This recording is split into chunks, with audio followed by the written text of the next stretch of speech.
Hi, I'm Matt Sipes, a design consultant here at Lamont Bros, and I've worked on a bunch of different projects over the years, and recently I consulted on a 1920s remodel of a small dark kitchen. At the end of this video, you'll know what it's like to go through a kitchen remodel and how it can transform the way you use your kitchen.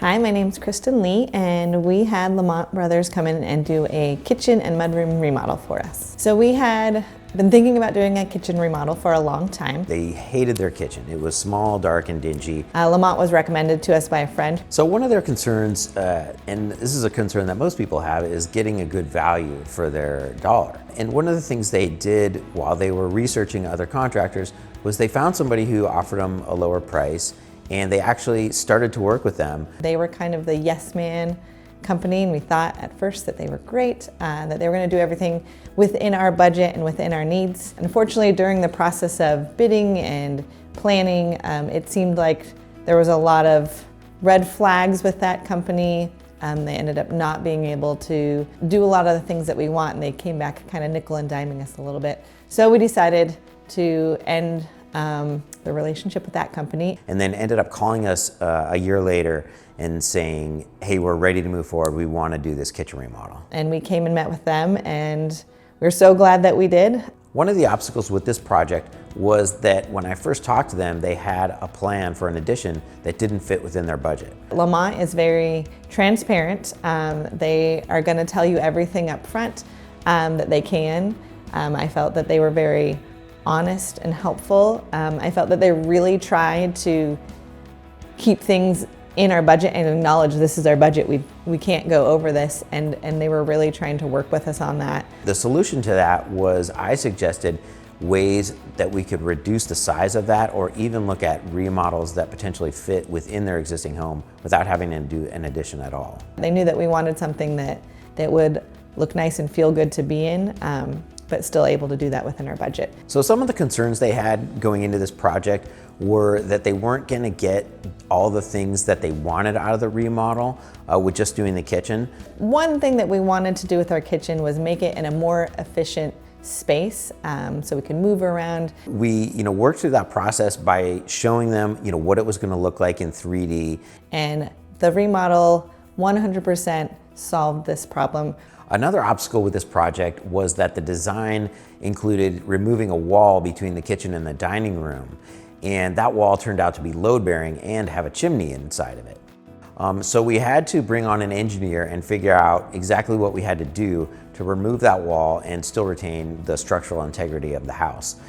Turns out it wasn't that big a deal. We put in a beam and we were able to remove the chimney pretty cleanly. So living in an old house is cool. You find surprises everywhere you go.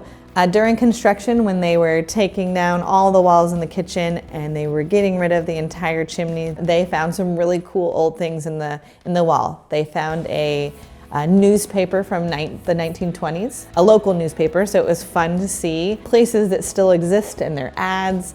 They also found a little ticket to the Roseway Theater, which is a local movie theater not too far away, and it's an actual adult admission ticket. It's something like 30 cents for an adult movie ticket. But the great thing was they found those things. They didn't just take them. They went home, they cleaned them up for us and actually brought them back to us.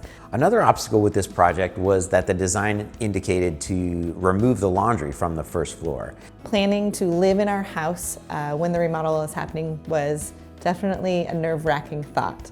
And for this family of four, not having a laundry for the duration of the project, which was going to be about 2 to 3 months, was not acceptable. And they were really quick about knowing that we have children, that we need to do laundry. They were quick about the move down to the basement. So we brought in a plumber and electrician a little bit early and relocated the laundry services down to the basement so that they could have those throughout the project. And what I really liked, it was the same crew throughout the entire process, so I knew it was coming to my house every day. The clients loved the new space, and I was really happy that they opted to keep the original crown molding in the dining room and even continue it throughout the new kitchen, so it makes it feel like one continuous space. We kept it for our house, and it looks great, and it looks like it just fit here. And are especially happy about the fact that they can spend time in the kitchen together that they didn't have before. Now, I love coming home and my kitchen just feels clean, mostly because of the lack of clutter. So there's not things everywhere because we have so much storage now. Every day for breakfast, my kids come and sit at the countertop and